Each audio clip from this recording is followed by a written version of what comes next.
Hi, I'm Dr. Christopher Miller, and welcome to this lecture on the Jain Layperson, Part 1.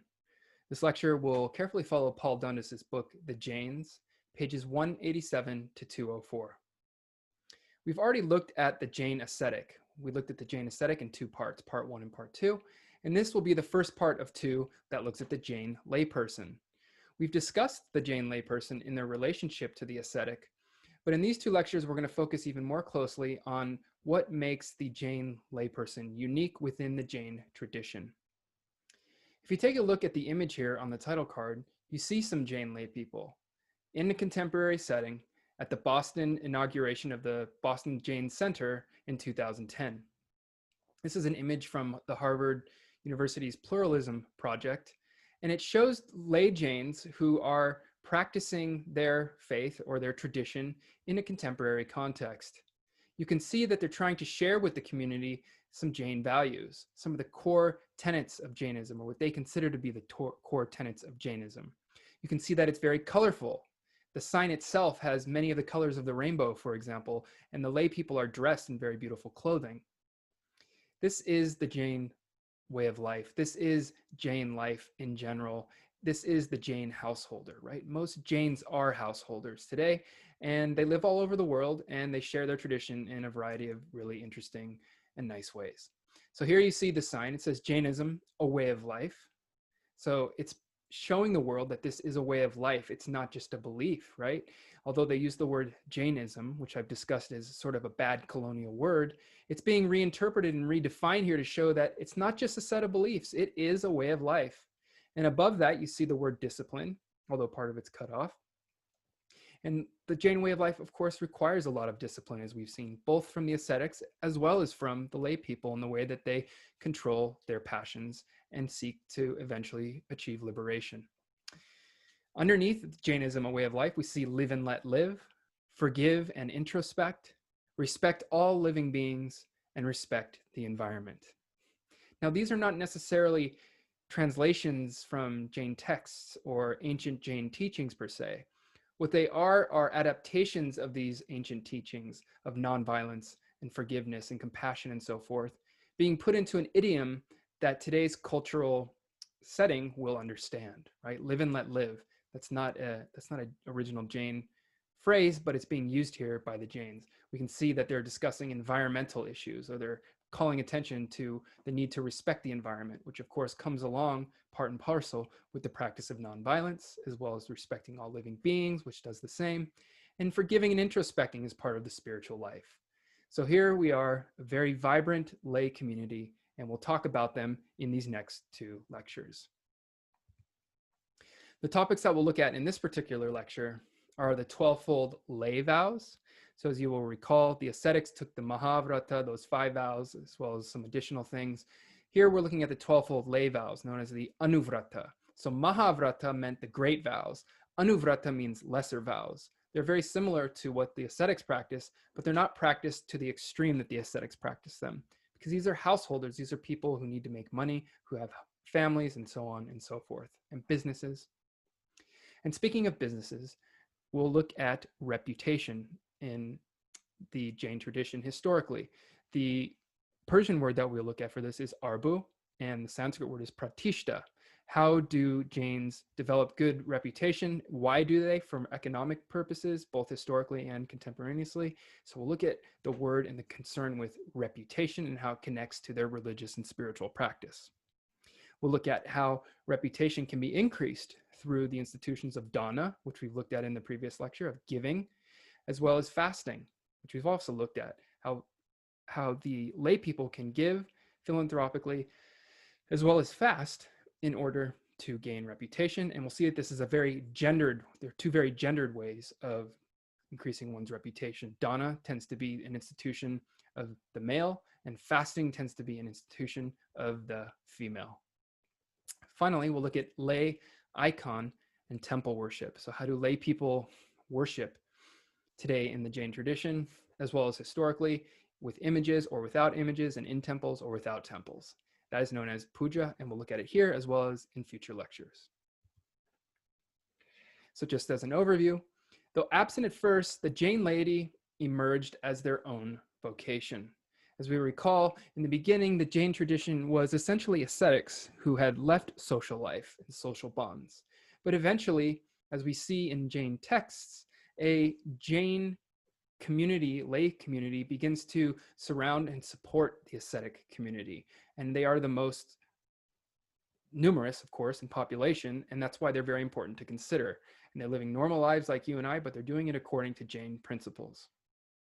In the seventh Anga, remember there were 12 Angas of the original Jain canon, or within the original Jain canon, there is a need for lays to take vows. We see a prescription for lay people to take particular vows, ideally according to 11 different stages, or what are known as pratima. Someone who attends to these pratimas, these 11 stages of Jain vows, was known as an upasaka. Upasaka. This word for a layperson was later replaced by shravaka, as you see in the third bullet point, a hearer of doctrine, someone who listens to the Jain teachings, right? Shravaka comes from the verbal root shru, which means to listen or to hear. So if you're a layperson, you're listening to the teachings in the sense that there are the ascetics that you're supporting, and you're listening and learning from these ascetics to the teachings, and then trying to live them out in your life the best way that you can. A layperson, as we've talked about before, is aiming for prosperity in this life. They're trying to keep a house and a family together, and they're also aiming to get good karma in this lifetime as a result of their spiritual practice in order to have a better human rebirth in the future, perhaps even eventually being born into the ascetic community to become a monk or nun and pursue liberation on their own. But the important thing about the lay community in the Jain tradition is that in this particular lifetime, they're not necessarily trying to become liberated. They are more so trying to acquire a better human rebirth in the future in order to, one, avoid becoming a hell being, right? But then also, two, to eventually be put in a position where they can achieve liberation.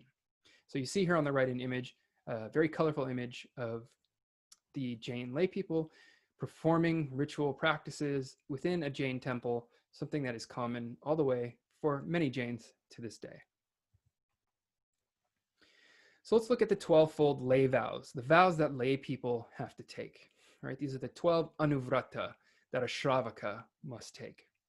By the 13th century, as Dundas points out, Shvetambara and Digambara texts give the layman's duty. And I say layman here because Dundas points out these were mainly originally intended only for men, although today, of course, women are also part of practicing these vows.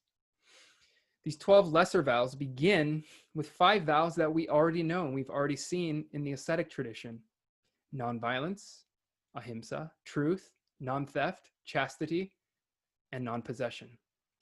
If you look to the image of the right, again from one of these practical canons used to teach the Jains their tradition in a way that's understandable, particularly and often to children, we can see that each of these 12-fold lay vows will be illustrated for us. So for example, in the top left box, we have nonviolence, protecting mobile beings. So this is essentially saying, don't be violent towards any other form of life to the extent that you can. And so you see here a Jain person stopping someone from killing this poor animal, sacrificing this poor animal. Number 2, we have truth. You see to the next box over, the partial vow of truthfulness, satya anuvrata. And you can see here that there's somebody being dishonest in some sort of business dealing or something of that matter, or something like that. He's holding something behind his back. He's withholding information. He's not being completely honest. Truth, satya, in all dealings, one must be honest. Number 3, the partial vow of non-stealing. So non-theft.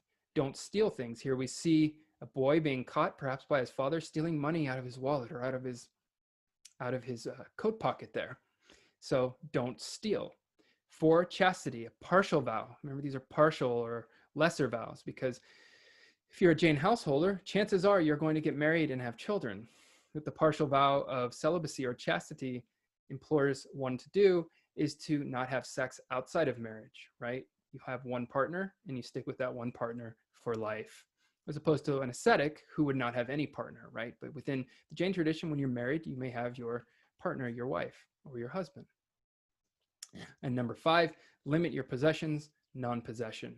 Here we see a Jain who is pulling some money out of his coffers there, out of his safe, perhaps to donate, so that he doesn't hoard and possess inordinate amounts of money. And indeed, the Jain community to this day is extremely philanthropic, funding a number of initiatives, not hoarding, but giving to create welfare, to continue Jain teachings, and so on and so forth, and to help the environment and animals and educational initiatives and health initiatives and all sorts of things.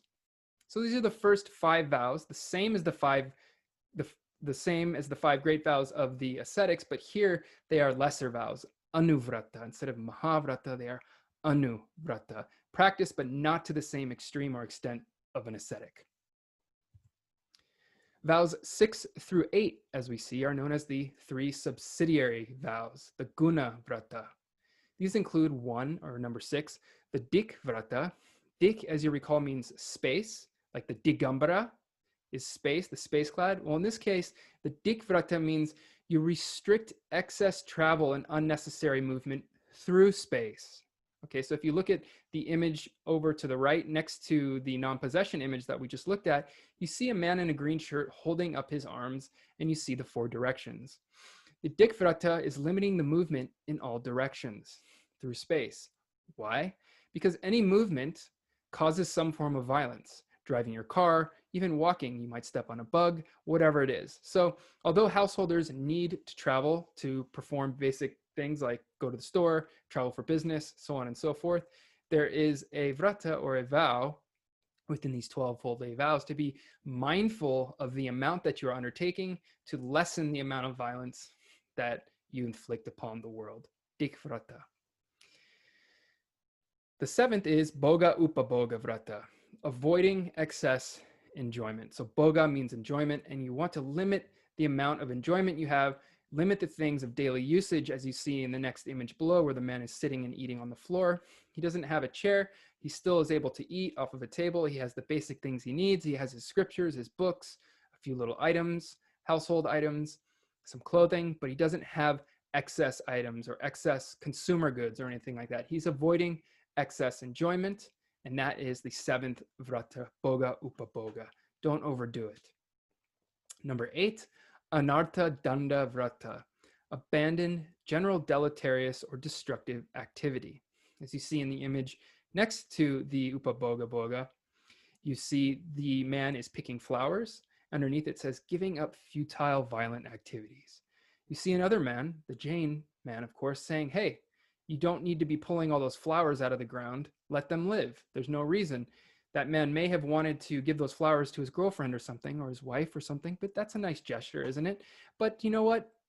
You don't need to pull them out of the earth. You don't need to kill them unnecessarily just for your own egotistical purposes. Okay, so anartha danda vrata is abandoning all destructive activity that is just unnecessary, right? We do a lot of these things all the time. We participate in things that we don't really need to participate in. We consume things we don't really need to consume. This one of the anuvratas, number 8, anartha danda, is asking us to abandon all of those things, to really reflect on what we're doing and ask ourselves, is it really necessary, these destructive activities, or not? Numbers 9 through 12 are the vows of instruction, shiksha vrata. Number 9 is desha vakashika vrata, the restriction of activity to a certain area.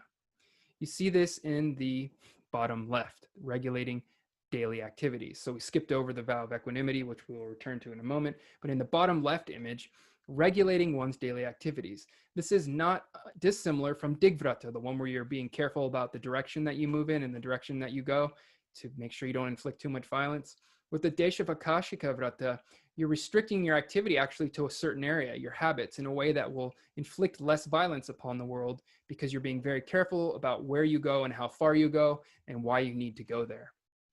Number 10, samayaka vrata. This is the regular performance of the samayaka ritual. So if you go back up to the vow of equanimity image here, on the right-hand side towards the bottom, you see that this particular layperson is performing samayaka, which we saw before in the 6 obligatory actions of the ascetic, for 48 minutes a day, right? So samayaka, you're supposed to perform it regularly, 48 minutes a day, some sort of reflection on scripture or meditation to create equanimity in your mind.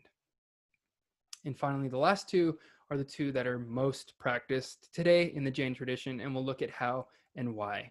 Number 11 is paushada vrata, fasting on fixed days of the lunar calendar, which you see in the bottom there, the vow of equanimity, paushada vrata, for 12 to 24 hours. So this is listed as the vow of equanimity in the illustration, but it's a vow of fasting, of not eating at all or certain foods for a particular period of time in order to create that heat, that purifying heat within yourself, and to demonstrate your ascetic control over your body. Okay, this is done for, depending on which tradition you're in, it can be done from 12 to 24 hours or even longer, depending on which of the Shvetambara or Digambara sects that you're in. But you're giving up food for a very long period of time, for hours and hours, skipping many meals, which can be uncomfortable, but is intended to create equanimity as you overcome your passion for even the most basic thing like food. Number 12 is Atiti Samvibhaga Vrata. This is also known as Dana. Dana, again, is the institution of giving, philanthropy, donation, charity, in order to do a lot of things to keep the Jain tradition moving forward as an institution, to keep the temples funded, to keep the ascetics funded, and so on and so forth. These last two, again, the fasting and dana, are the two that are most common today, and so we're going to take a closer look at how those are enacted when we move forward in the lecture. According to Hemachandra, who we saw before, one of the great eminent exalters of the Jain tradition, he called a lay person who perfected this 12-fold vow, so all 12 of these, who really was able to work at them hard and demonstrate them for others, a Mahashravaka, okay, a great Shravaka, the highest and best Shravaka. The Shravaka, again, is a lay person, right? One who listens to the teachings. So this is someone who really listened and heard the teachings and then put them into practice. The most important thing, practice them. Show others that it can be done. Now, when we consider these practices, these vows, we have to look at the historical context within which they were being practiced. While we don't want to reduce them to this historical context completely, or to one aspect of this historical context, the economic context is very important to consider. As we have seen already several times, trade in the merchant class that the Jains are in is a primary Jain occupation. They are business people, professionals, very wealthy and very prosperous professionals. In the 16th century, the Portuguese colonized India, right? We know that. We know the Dutch colonized India, and we know the English eventually colonized India, right? This made for a very complex economic world, as Dundas points out. There were a lot of business opportunities, as well as with the Muslims, as we saw in previous lectures. And this is where the Jains, as merchants and bankers and middlemen and brokers, became really important. They were trustworthy people. In Gujarat, for example, remember Vallabhi and all these great places of commerce where the Jains settled, there were middlemen. Jains acted as middlemen, brokers, and bankers for the European settlers, right? They understood Indian culture or South Asian culture. They were trustworthy to the Europeans, and thus they served as these middlemen, brokers, and bankers for the Europeans and became quite wealthy as a result. Their main concern, and this is for the Indian merchant class or caste more broadly, was to generate what's known as arbu. And because the Jains were part of the merchant class or caste, and they were serving the Europeans and taking care of large sums of money, not only for the Europeans, but also for the Muslims, they had to develop a certain reputation within the business world to show that they were trustworthy to undertake such activities. So in Persian, this word arbu meant reputation, and it was exactly what the merchant class and castes were trying to show that they had, to show that they were trustworthy. So they did a lot of their activities, a lot of these vratas that show self-control, for example, were important to show that they were trustworthy people. Because if you take, for example, a vow to be nonviolent, but also to be trustworthy, as we saw, that says something about you, right? That says something about your religion, but it also says something about you as a business person, because you'll be fair in your dealings and trustworthy in your financial transactions. The Sanskrit word for this was pratishta. Okay, so arbu and pratishta are almost synonymous for reputation, one's social standing, one's credit worthiness, right? The respectability of their public behavior, as you see in the last bullet point here. How are they perceived as creditworthy? How are they received in the public?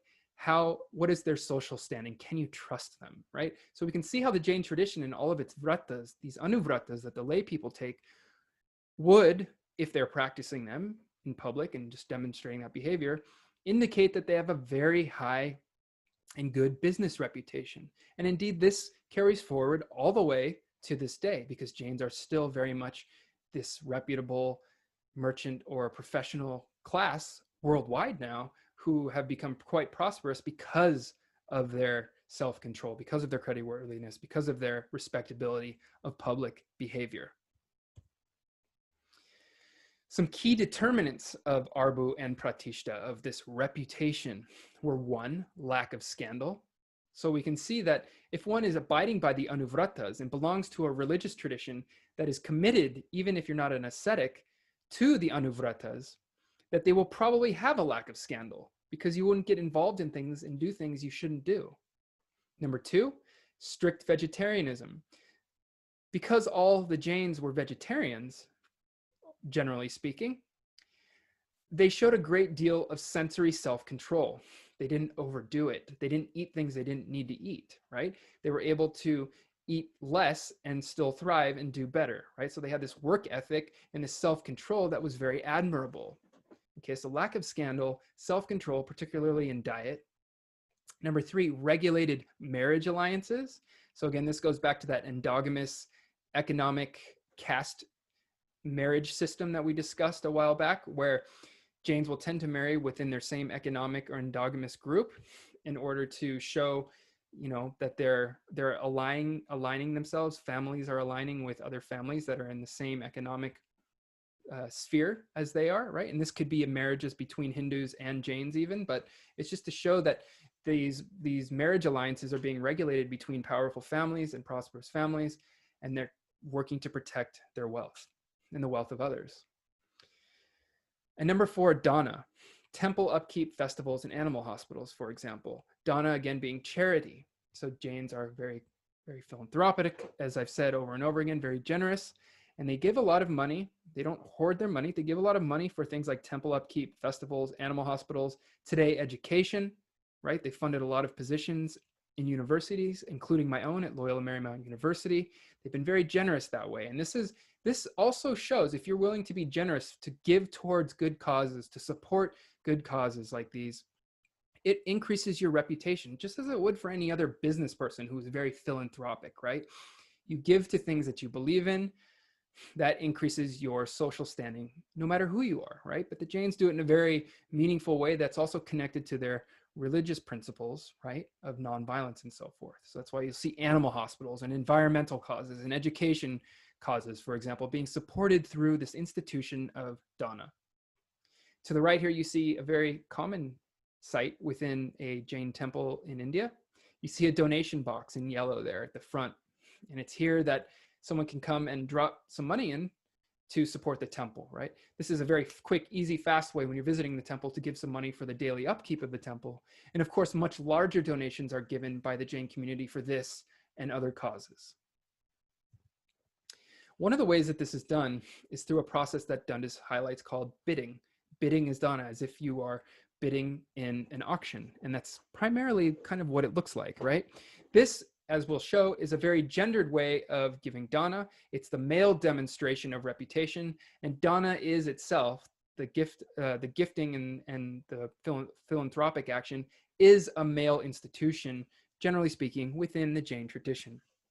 As Dundas points out in this particular case with image worshiping, within certain sects that worship images, and not all of them do, as we'll see, they bid for a right to perform particular ritual actions. So for example, you see in the image here to the right that I'll show you in just a moment in this YouTube video, you see the process of arati, where the image is being worshipped, or abhishekam, when it's being bathed, or some other form of worship towards the image of the Tirthankara, will be bid upon by lay people to perform it. Okay, so these are lay people performing this activity. It's a very exposed public activity. And as Dundas points out, if you are able to bid enough of a donation to the temple to perform this and get up on stage and perform it, it says a lot about you. You are a generous person. You are a giving person. You are a wealthy person. You care about the Jain tradition. You care about keeping the temple and the community going. And therefore, your arbu, your dana, your arbu is increased by your dana. Your reputation is increased by your giving. And that's exactly what this is happening, right? What is happening here. Now, as it says in bullet point number 3, larger scale bidding with wealthy laymen can happen in the presence even of ascetics. So the ascetics are there, right? For really large ceremonial activities, right? So for like those big annual activities, the ascetics will be present for the bidding, because with the presence of the ascetics, you have even more of a compulsion to give. You know, the ascetics have given up so much for the Jain tradition. And so they're really there encouraging these wealthy donors to bid more to support the Jain tradition. All of this, as Dundas points out, and in the last bullet point, all of this is a ritualized competition, right, to increase family and business reputation. Now, as I said before, we don't want to reduce the activity to that, but a big part of what this is it creates an institution within the Jain tradition to be able to fund and keep support for the temples and the ongoings of the tradition, that at the same time increases one's family and business reputation. So let's just have a brief look at an example of someone who's performing and probably bid to perform a particular activity, someone who was likely very generous enough to be able to do this.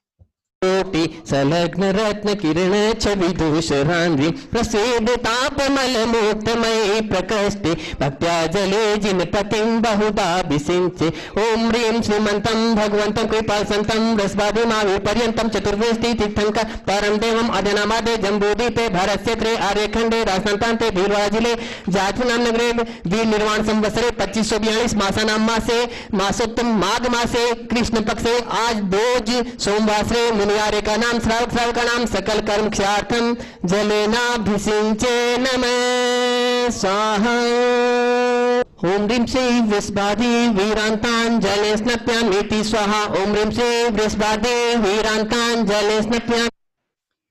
So you can see in this video that the people who are performing this are very visible, right? As would anyone else in one of these large ceremonies. It's been filmed and so on and so forth. So this is a demonstration not just of reputation, but also of one's generosity and one's deep concern and care for the ongoing of the Jain tradition. Now, if bidding through dana is a male institution, fasting is a female institution for the demonstration of one's arbu, or reputation. And this is done on behalf usually of one's family.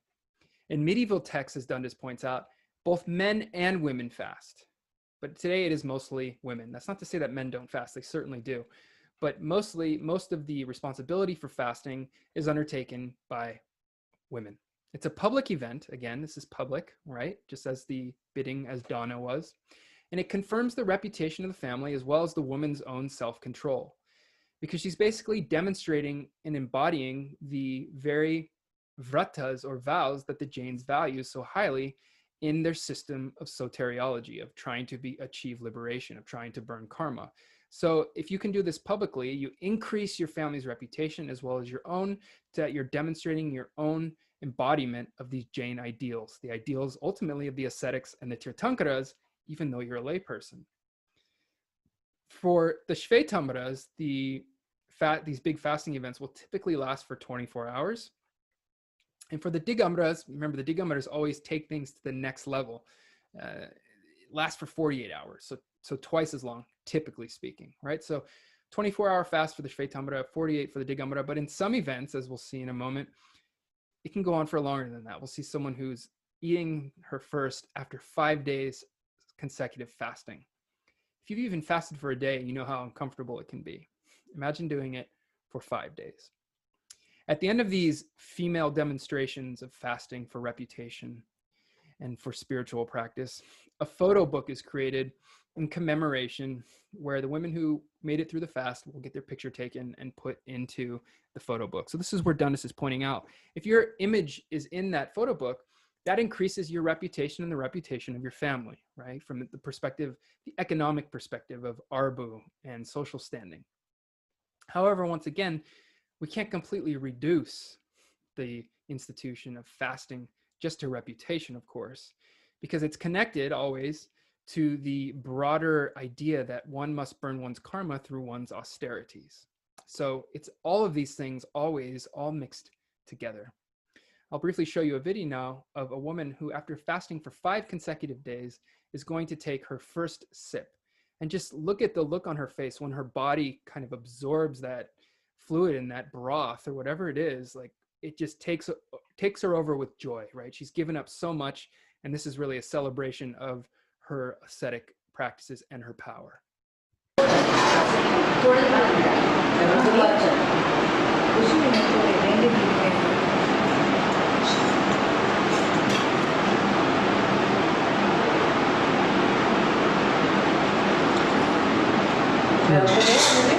नमक अच्छा है आते जा चलो आओ पापा जी हाँ अरे आते चलो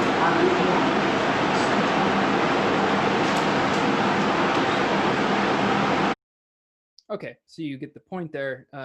It's so sacred and then so delicate to take those next bites of food, and how precious it must feel to realize how lucky you are to have food and water. And when you do fast, this is something that you do realize, how lucky you are to not have to feel the ongoing pain of hunger and thirst.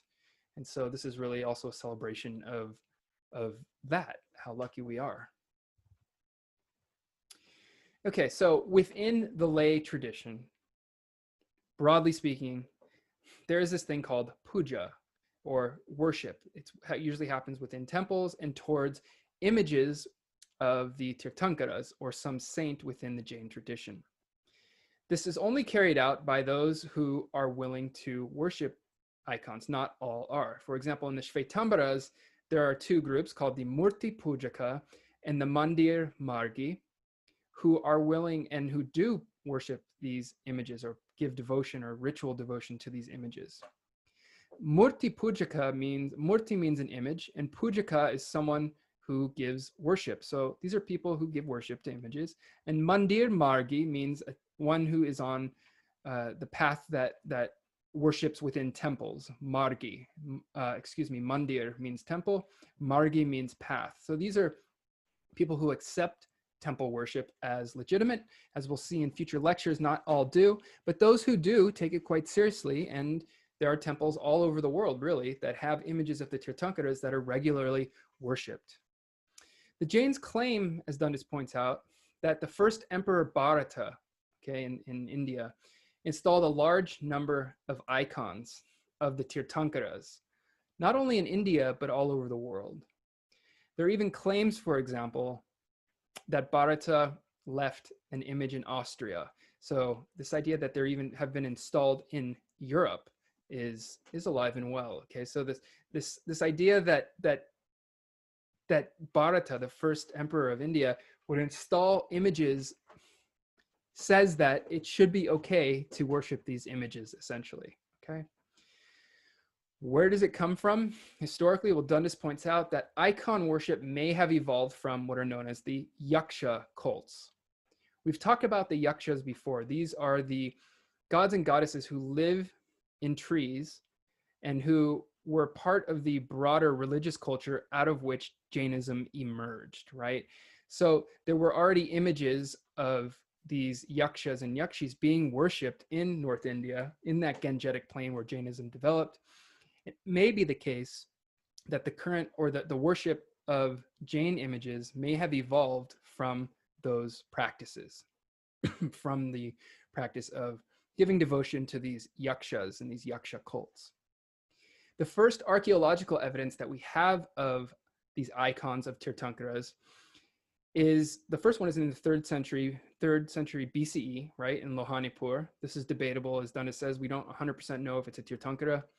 But in the 2nd century BCE, so about 100 years later in Mathura, we do have a verified image of a Tirthankara that is clearly shows that at least as early as the 2nd century BCE, images were worshipped of Tirthankaras, right? So we know historically that's the evidence that we have. That's the best evidence that we have, but that's still a pretty long time ago, right? It's just A few hundred years after the death of Mahavira, these images are clearly being worshipped, and it also shows that that somebody was funding these images to be created, right? So the ascetics wouldn't be doing that.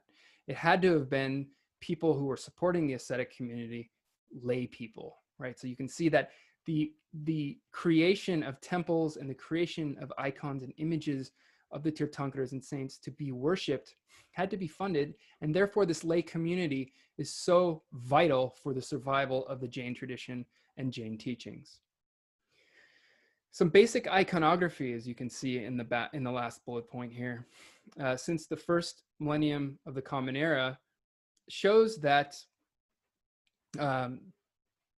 basically there's been this ideal Indian standard of masculine physique that these images have conformed to, that demonstrates some form of meditative calm and some kind of power that arises from it. So you can see in the Neminat image here from the 12th century from Mathura that this really conveys a sense of not only the ideal masculine Indian physique, but of meditative calm, right? And a certain amount of power that arises from it. And this iconography, what we see here, has maintained itself and been pretty consistent since the first millennium of the Common Era. If you go into a Jain temple today, you will see images, of course, newer than this, but very similar to this. They'll have a very similar look to them, and that's something that's been maintained for a very long time, which is quite interesting. So with regard to temples specifically, so we just talked more about icons in the last slide. Here we'll talk a little bit about temples.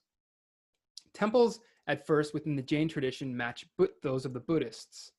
They are done in or created in rock-hewn caves. So before actual temples are built, rock-hewn caves appear that have images of the Tirthankaras, right, and other images within them that were meant to be either worshipped or as a memory or an inspiration of the Tirthankaras, right?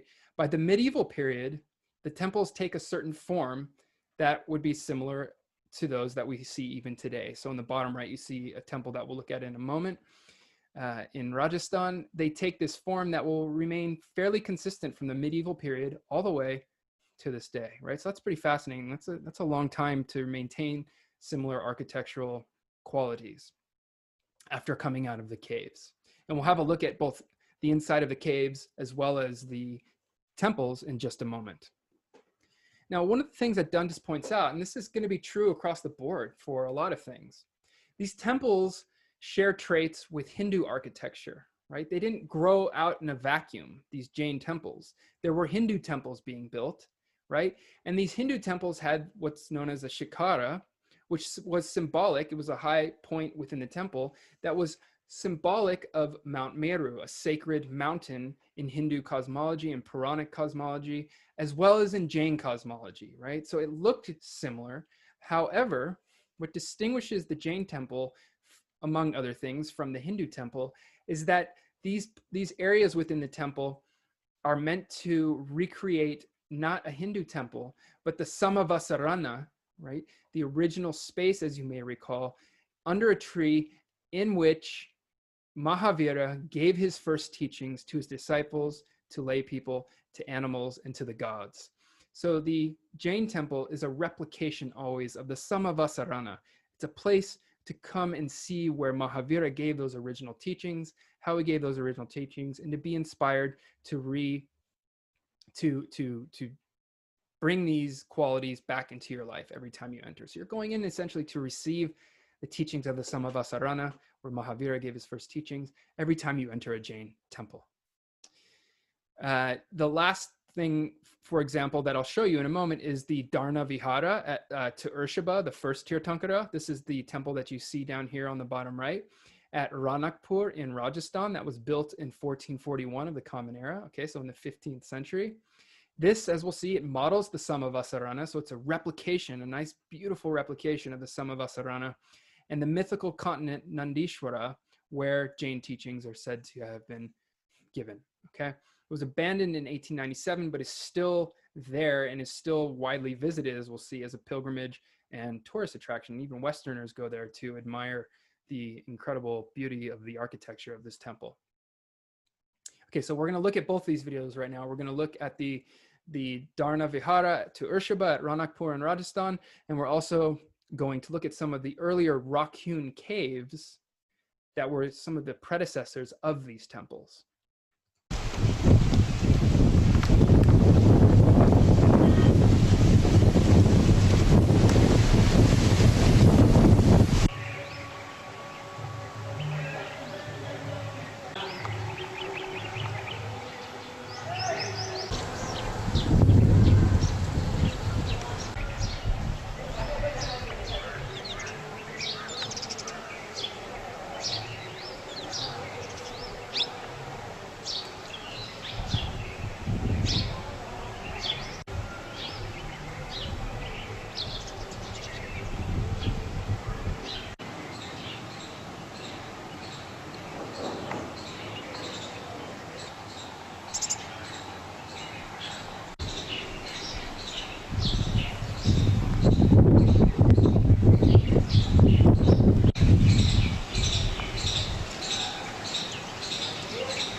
So you can see really how intricate and how difficult it must have been actually to create these images within this temple, such as the one you see here at the end of the video. You also notice at the beginning and towards the middle of the video that there was an actual Jain temple built at the base of these rock-hewn caves, which is really a nice juxtaposition of the early cave temples that we're looking at here, the rock-hewn caves, and then a more medieval or even contemporary Jain temple that's built outside of the caves. You saw those together. And at the very beginning of the video, there was an image of Mahavira facing the four directions, meant to replicate again the Samavasarana. So you'll see that it's very common to see that in these Jain temples.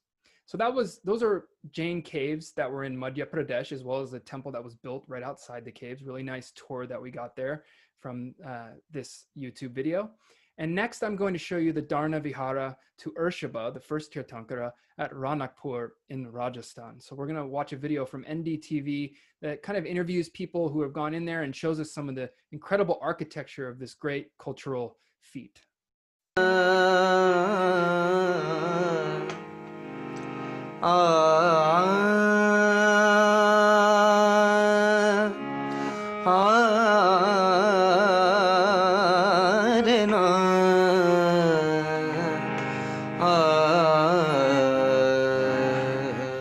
temples at Ranakpur dedicated to Adinath are among the most famous of the Jain pilgrimage sites. It's believed that Dharnasa, a Jain businessman, asked Rana Kumbha for land to build a temple that he had seen in his dream. And Ranakpur is named after Rana Kumbha, who allowed this temple to be built under his patronage in the 15th century. It's really beautiful.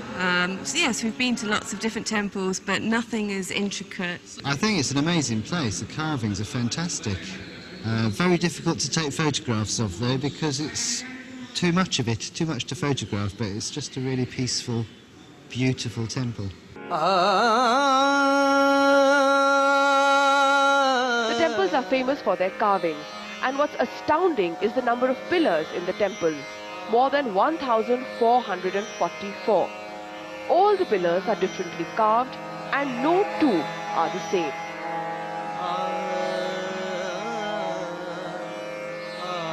The domes are also intricately decorated, and what's especially interesting is the figures of nymphs, who can be found playing the flute in various dance postures.